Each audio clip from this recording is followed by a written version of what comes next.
Hey, my name is Maggie Dowd, and I'm going to be reading my rough draft speech about a marginalized community in Little Dorrit. Okay. In Little Dorrit by Charles Dickens, a marginalized community in the novel is focused on those that are imprisoned. Like in the novel, Mr. Dorrit is treated as less than while in the Marshalsea prison. The surrounding communities in the novel pity Amy Dorrit and her family because of her father's imprisonment. The text does this by centering the novel around Amy's struggle with the pity given to her and Arthur's guilt towards the Dorrit family. This is important in the novel to express how this marginalized community affects everyone it comes in contact with. The novel has done this to express to the reader just how many people can be affected by imprisonment indefinitely. The justice that Amy and her family faces because of their imprisonment affects how the Dorrit family is treated in society. This makes the Dorrit and other prisoners a marginalized community. Within the walls of the Marshalsea prison are all the debtors to society. Their families are forced to stay only to someday hope to achieve enough money to get out. They are treated as less than the rest of society, with a literal wall blocking them from the outside world.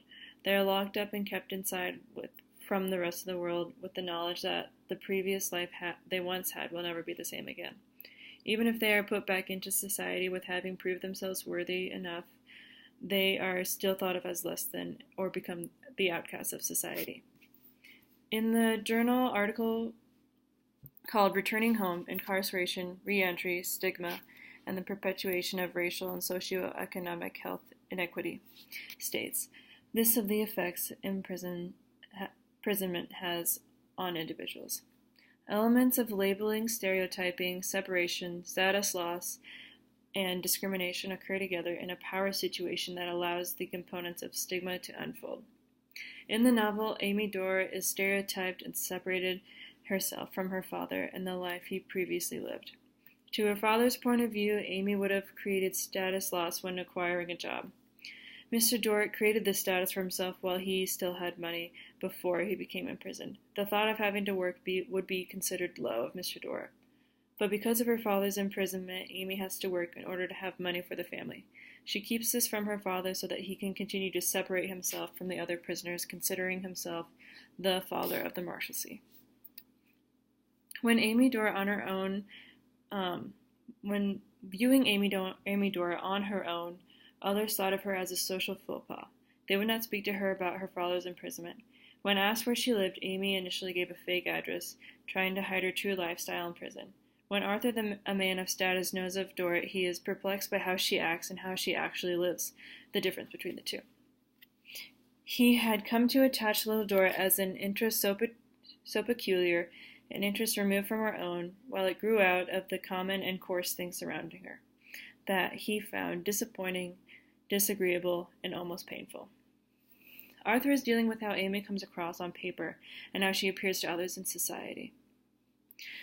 Others would find her life in the Marshalsea as disappointing or painful.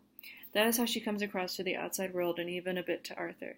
He realizes after he gets to know her that she's different from her surroundings in the prison.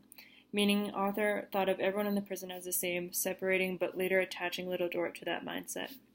The roles are then flipped when Amy inherits a large sum of money and Arthur becomes imprisoned, categorizing Arthur into the other prisoners and detaching from the life he previously lived. The Jesuit teaching of this marginalized community of prisoners is taught in the way of re-education, to find a way to re-educate not only the church but those who have felt injustice or become part of a marginalized community. Pedro Arrupe in Men for Others wrote about re-education for justice and rehabilitation that goes along with Catholic social teaching. Arrupe says that re-education has become one of the chief concerns of the Church, stating that the objectives to re-educate is to form men for others, relinquishing inequality between fellow men. Arrupe goes on to say that the Church has failed in educating us in justice.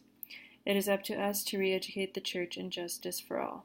He continues to say that we must form the type of justice we seek, as well as form the type of man we wish to be with this re-education.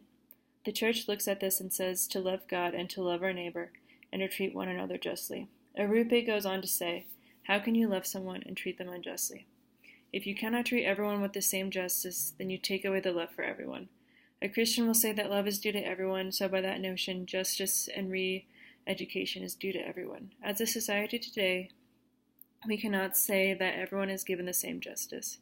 So by that logic, we are not living as true Christians that give the same love and justice to everyone. The third attitude of justice of Arupe lists in Men for Others that there must be a counterattack to injustice seen in the world, to work against the structures set in place that separate one another and to free those that injustice has affected. In conclusion, the marginalized community of prisoners in the novel of Little Dorrit face injustice as not being treated equally as the rest of society.